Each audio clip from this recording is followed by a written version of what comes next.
В бъдещето поради мутация почти всички животни се превърнаха в опасни чудовища. Възможно ли е да се спасим от огромна жаба, рак или дори червей? Ще разберем от рецензията за филма «Любов и чудовища».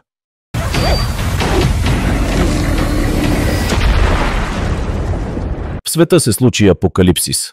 Към Земята летеше голям астероид и хората го свалиха с бомби. След това на планетата падна радиоактивен дъжд, заради който множество животни мутираха. Мравки, гущери, хлебарки и дори рибки се превърнаха в опасни чудовища. За победа над тях стана необходима ловна пушка, а още по-добре – танк. Населението на Земята се съкрати с 95%. Оцелелите хора се скриха в бункери, пещери и убежища по целия свят. В един от такива бункери живее момче на име Джоел. Съседите му са доста мили хора и някои от тях дори правят деца. Още с тях в бункера живее крава. Джоел изпълнява ролята на готвач, а в свободното си време се учи да стреля с арбалет. В един от дните около бункера се чува някакъв шум. Хората хващат оръжие и бягат на лов. Джоел остава вътре, тъй като не умее да се бие с мутантите. Обаче момчето хваща арбалета и бърза на помощ на останалите.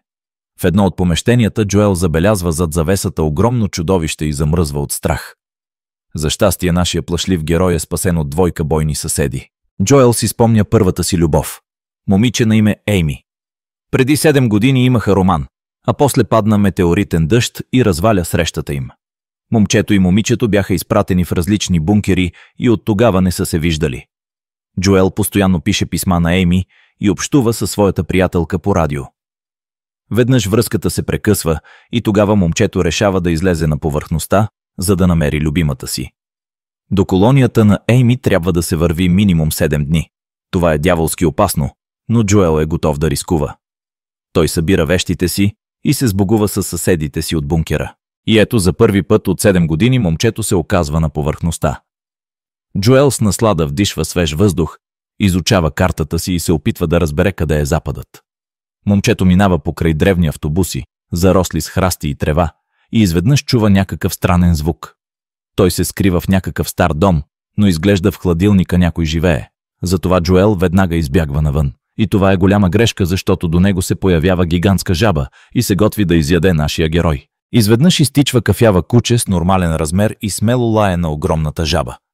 Джоел се опитва да избяга, но жабата го хваща със своя дълъг език и го тегли в паста си. Обаче, смелото куче ухапва гладната жаба за езика и спасява живота на момчето. Джоел и кучето избягват и се скриват от жабата в един от старите автобуси.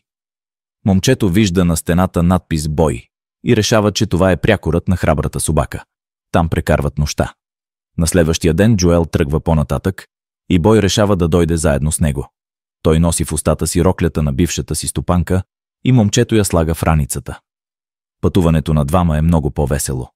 Освен това, Бой е много умен. Например, той не позволява на Джоел да изяде отровни ягоди. Но в някакъв момент момчето попада в поредната неприятност. Джоел се оказва в огромна яма, от която е невъзможно да се излезе.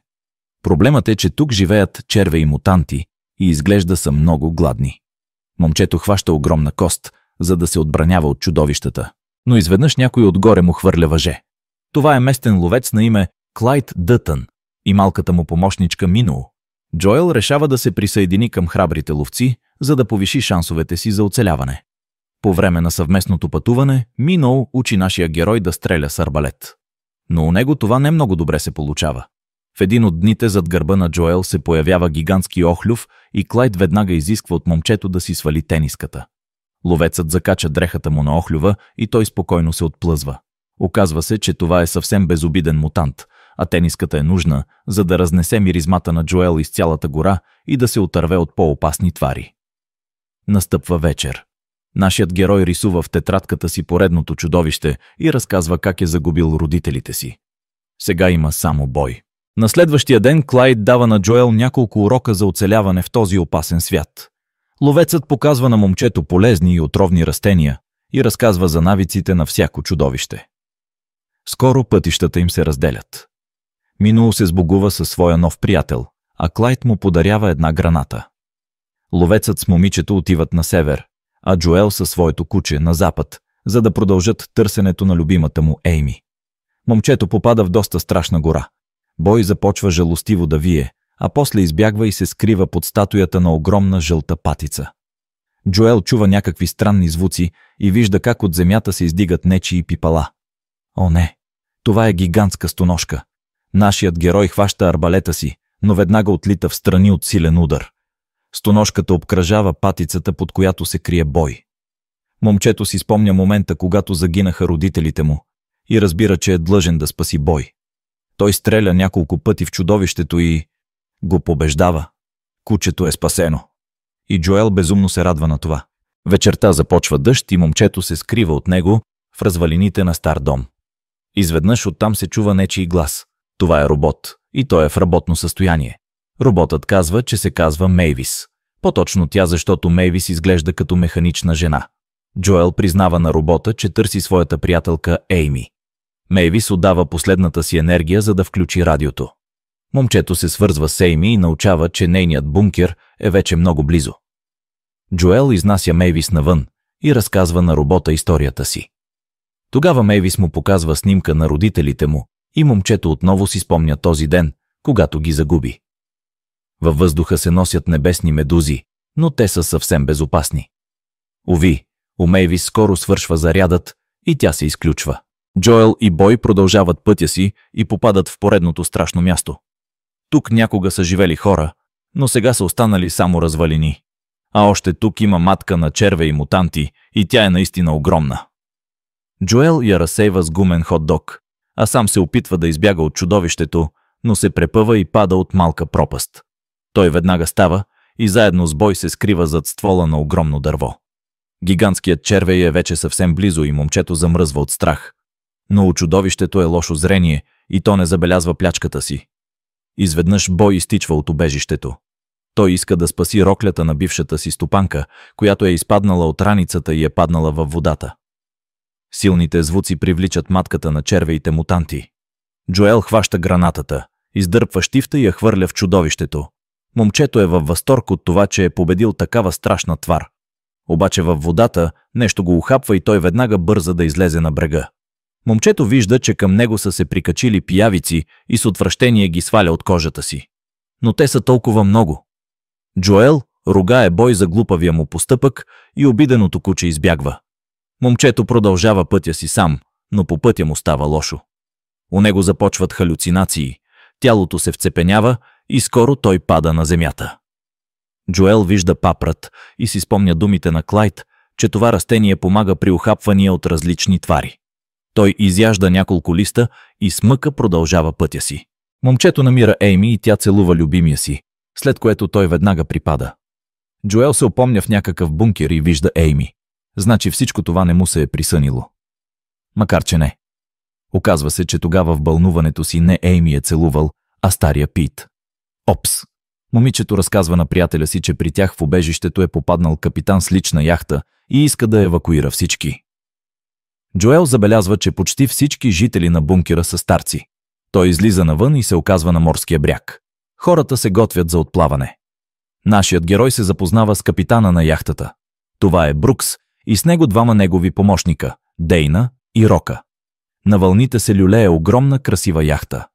Джоел се признава в любов на момичето, но Ейми не отвръща взаимно на момчето. Тя се радва да го види, но не е готова за сериозни отношения. Ето такъв провал. Към нощта Брукс организира парти в чест на отплаването и предлага на Джоел да тръгне на плаване заедно с тях. Нашият герой се свързва по радио със своята колония и разбира, че безумно е придоскочал за приятелите си. Той забелязва на масата чиния с ягоди, с които го е угостил капитанът. Но това са отровни ягоди. Джоел избягва от бункера и вижда, че всички хора на брега са съвсем пияни. Те са пили бира, направена от тези ягоди. Ейми също е съвсем неадекватна. Джоел се опитва да обясни на момичето, че всички хора тук са в опасност, но го нокаутират с юмрук хората на капитана. Сутринта момчето се опомня и вижда, че всички хора от бункера са вързани, включително той и Ейми. Помощничката на капитана разрушава радиоколата и Брукс разказва на хората цялата истина. В действителност, той е обикновен бандит, който краде от хората храна, вода, оръжие и медикаменти. Брукс постоянно обира различни колонии и при това лъже, че якобы иска да спаси хората. Но дори това не е най-лошото. За да плава, Яхтата се нуждае от енергия. Затова корабът се движи благодарение на гигантски рак на верига, който се управлява чрез удари с ток. Но този рак трябва да се храни с нещо, например с жителите на колониите. Огромният рак се вмъква към вързаните хора. Ейми и Джоел успяват да се освободят.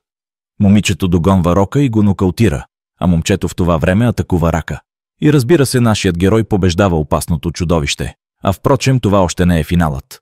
Ракът е ранен, но все още е жив. Той става и продължава да гони хората. Ейми яростно се сражава с Дейна, затова не може да помогне на Джоел. Гигантският рак, сега ще изяде нашия герой, но в този момент на помощ на приятеля си се хвърля верният пес Бой.